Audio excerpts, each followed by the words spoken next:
journalists and publishers, journalistic institutions, were the only ones that had the means to do big research projects, to do investigative journalism. You couldn't do that. I mean, first of all, you didn't have the means to publish anything back in the days before the internet. But then also, and that's to a big extent still true, you didn't have the means to go out and do long, difficult investigative pieces. I mean, that's changing. We're seeing stuff happening everywhere, but that's been very true originally. Going digital is a difficult transformation that we have to make, and we don't have the perfect business models yet for the digital world that work as reliable and as profitable as they did back in the good old print days. But it's still a very vibrant industry that produces great magazines, great digital content, great video, great TV. And I just wish we'd get out of that doom and gloom and get to work and get excited about journalism again. And there's a future for us out there, but we finally need to start building it instead of just complaining. I'm an incredibly passionate, strong believer in the importance of journalism, and I think, yeah, it's going to be difficult, and I don't think we will have the diversity in publications we still have today 10 years down the road. And that's a sad thing, but we'll still have really, really great journalism. And we need that. We really desperately need that. We need people working in that industry, smart people working towards that goal. We have good standards. Traditionally, we know how to produce good content. And I'm fortunate because I work for a publishing house where the quality of content is valued above everything else. And when it comes to hard news reporting and political journalism, I think the only thing you can do is hold yourself to the highest standards and continue striving for that goal and to fulfill your own standards. But obviously, we do see a lot of partly necessary cost-cutting initiatives in the industry, but we have to be really, really careful. I think most of the houses still have a lot of overhead where you can look at and say, okay, we don't need this or we don't need that.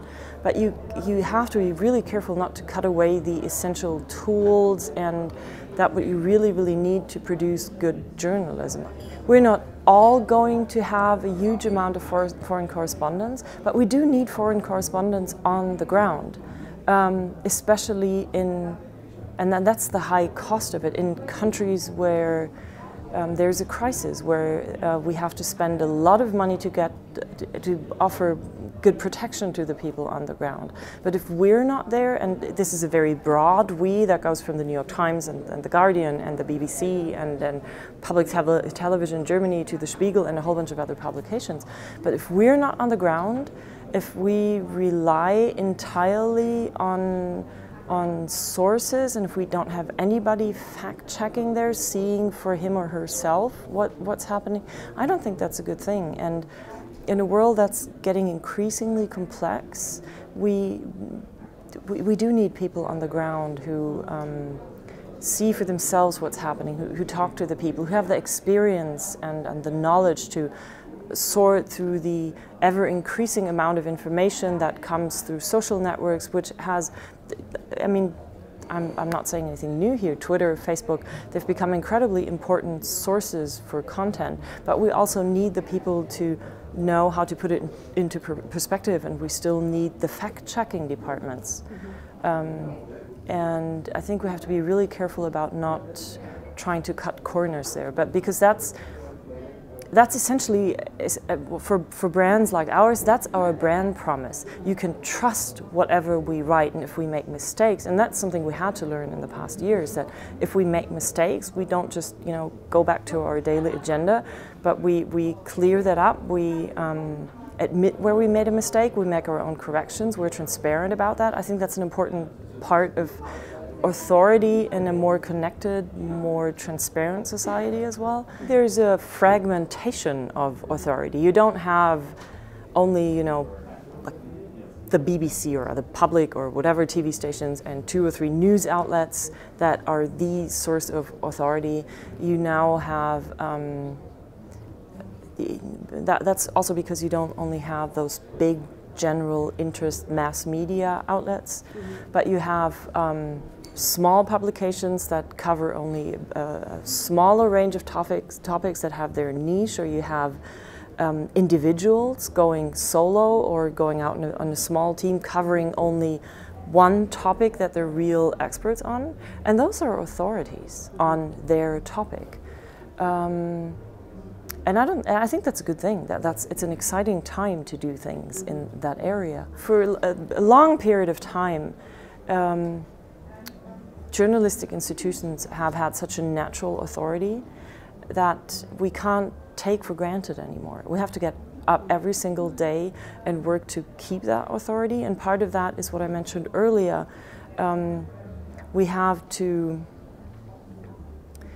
get used and make good use of being held accountable by a critical, informed public that can give much more immediate feedback, that we have to take part in that conversation. We have to be a lot more transparent about our mistakes, about our research, how we come to know certain things. We have to be more honest and more open, and I think we're making good efforts there at correcting ourselves transparently and not just glossing it over or just simply ignoring it. And I think if we don't do that, and if we underestimate the smart, informed, critical people out there, we're going to lose that authority.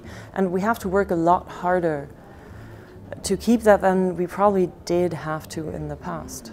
But that's not necessarily a bad thing. You know, hard work has a tendency, and watchful eyes have a tendency to make your own journalistic work better.